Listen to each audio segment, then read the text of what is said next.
పోషించుకుంటున్నారండి.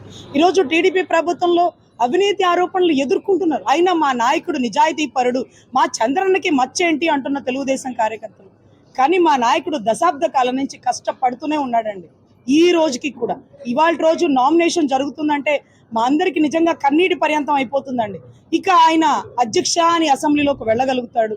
ఈరోజు ప్రజాబలం వచ్చింది, జనబలం వచ్చింది, కూటమి ప్రభుత్వం ఏర్పాటు కాబోతుందంటూ మా అందరికీ ఎంత సంతోషపడుతున్న సమయంలో ఏ నిందా లేని వ్యక్తి అండి, తన సొంత డబ్బుల్ని ప్రజాశ్రేయస్సు కోసం త్యాగం చేసిన వ్యక్తి గురించి మన పార్టీలో పనిచేస్తున్న వాళ్ళు మాట్లాడాలంటే నిజంగా సిగ్గుండాలండి.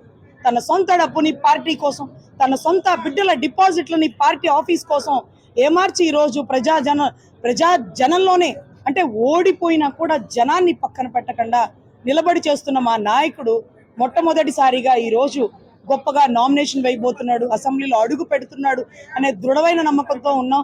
కూటమిలో అభ్యర్థిగా భారీ మెజారిటీతో గెలవబోతున్నాడు అండి.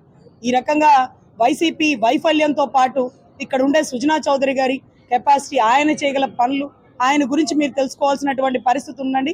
కంపారిజన్ చేసుకోండి, కనీసం మీ ఎమ్మెల్యే కంపారిజన్ చేసుకోండి. ఇక్కడ ఉండేటువంటి ఎంపీ గారు ఎవరైతే చిన్ని గారు సైకిల్ గుర్తండి, గతంలో ఒక ఆయన ఉన్నాడు, నీ అనే భేదాలు లేకుండా నాని అనే పేరుతో ట్యాగ్ లైన్ పెట్టుకొని తిరిగిన వ్యక్తి.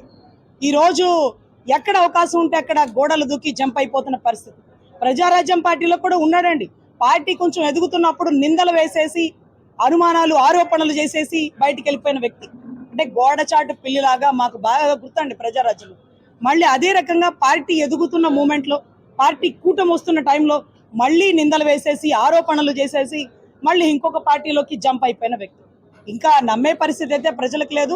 జనాల్లో తిరుగుతున్న చిన్ని గారు ప్రజల కోసం ఏదైతే వైద్య శిబిరాలు, అన్నా క్యాంటీన్లు జనాలకి బాగా దగ్గరైనటువంటి పరిస్థితి అండి. సో దయచేసి కూటమి అభ్యర్థులను గెలిపించాలి. జగనన్న వైఫల్యాన్ని మీరు మరొక్కసారి మీడియా ముఖంగా తెలుసుకోవాలి. మాట తప్పను మడని తిప్పను అంటూ తిప్పి మడానికి నెప్పొచ్చేసిన పరిస్థితి అండి. ఇక నమ్మే పరిస్థితి లేదు. ఒక్క ఛాన్స్ అన్నారు, ఇచ్చారు, గద్దెనెక్కిచ్చారు. పేనుకు పెత్తనం ఇస్తే తలంతా గొరిగింది అన్నట్టుగా ఈరోజు రాష్ట్రం బోడిగుండ అయిపోయింది. దయచేసి ఇంకొక అవకాశం ఎప్పటికీ ఇవ్వకండి, తరిమి కొట్టండి. పులివెందల్లో కూడా ఓడిస్తే తప్ప మా అమరావతిలో అడుగు పెట్టకుండా ఉంటాడండి. పులివెందల్లో గెలిచినా మళ్ళీ అసెంబ్లీలో కూర్చోడానికి వచ్చేస్తాడేమో. అమరావతి సాక్షిగా చెప్తున్నాం, అతను అమరావతిలో అడుగు పెట్టకుండా ఉండాలంటే పులివెందల్లోనే ఓడించి జనాలు చూపిస్తారండి. సొంత చెల్లెళ్ళు అడ్డం తిరిగారు, బీటెక్ రవి అన్న నిలబడ్డాడు. వీటన్నిటికంటే మించి గొడ్డల కేసు ఎదురు చూస్తూ ఉంది. సిబిఐ ఈడీ కేసులు అంతా తరిమి కొట్టే పరిస్థితి అయితే నెలకొంది. ఇవన్నీ జనాలు దృష్టిలో పెట్టుకొని ఈరోజు పిఠాపురంలో గౌరవ పవన్ కళ్యాణ్ గారి నామినేషన్ ఉంది. మీరు అందరూ మీ బిడ్డగా ఆశీర్వదించండి.